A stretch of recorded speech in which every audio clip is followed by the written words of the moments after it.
దేశవ్యాప్తంగా గత నెల 5న నిర్వహించిన నీట్ 2024 పరీక్ష నిర్వహణ ఫలితాల ప్రకటనపై ఆరోపణలు వెల్లువెత్తాయి.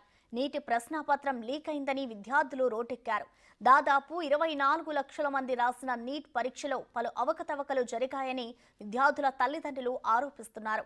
హర్యానాలోని ఒక పరీక్షా కేంద్రంలో పరీక్ష రాసిన 6 విద్యార్థులకు 720కి 720 మార్కులు రావడం ప్రశ్నాపత్రం లీక్ అయిందనడానికి నిదర్శనమని వారంటున్నారు. నేషనల్ టెస్టింగ్ ఏజెన్సీ నిన్న ప్రకటించిన ఫలితాలపై పెద్ద ఎత్తున దుమారం చెలరేగడంతో కేంద్ర ప్రభుత్వం దిగివచ్చి విచారణకు కమిటీని వేస్తూ ఆదేశాలు జారీ చేసింది.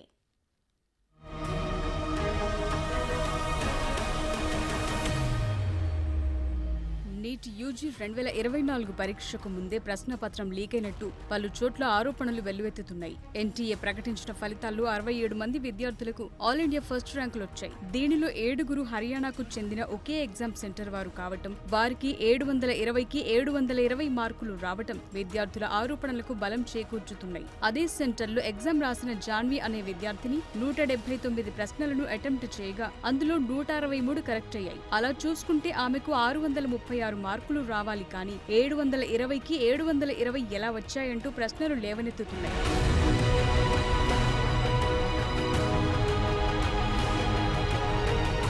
నీట్ 2024 పరీక్ష నిర్వహణపై విద్యార్థుల నుంచి పలు ఫిర్యాదులు వచ్చిన దృష్ట్యా తక్షణం విచారణ జరిపించాలని ఏఐసీసీ జాతీయ ప్రధాన కార్యదర్శి ప్రియాంక గాంధీ అన్నారు. నీట్ పరీక్ష పత్రం లీక్ అయిందని విద్యార్థులు ఆరోపిస్తున్నారని, నిన్న ప్రకటించిన ఫలితాల్లో పలు అవకతవకలు చోటు చేసుకున్నాయని ఆమె ట్వీట్ చేశారు. ఒకే సెంటర్లో పరీక్ష రాసిన విద్యార్థులకు 720కి 720 మార్కులు రావటమే అక్రమాలకు నిదర్శనమని ప్రియాంక పేర్కొన్నారు. ఫలితాలు వెలువడిన తరువాత పలువురు విద్యార్థులు ఆత్మహత్య చేసుకున్నారని, ఆ పాపం కేంద్ర ప్రభుత్వానిదేనని అన్నారు. టాప్ ర్యాంకులొచ్చిన 67 మంది విద్యార్థుల ఫలితాలపై విచారణ జరిపించాలని విద్యార్థుల తల్లిదండ్రులు కోరుతున్నట్టు ప్రియాంక తెలిపారు.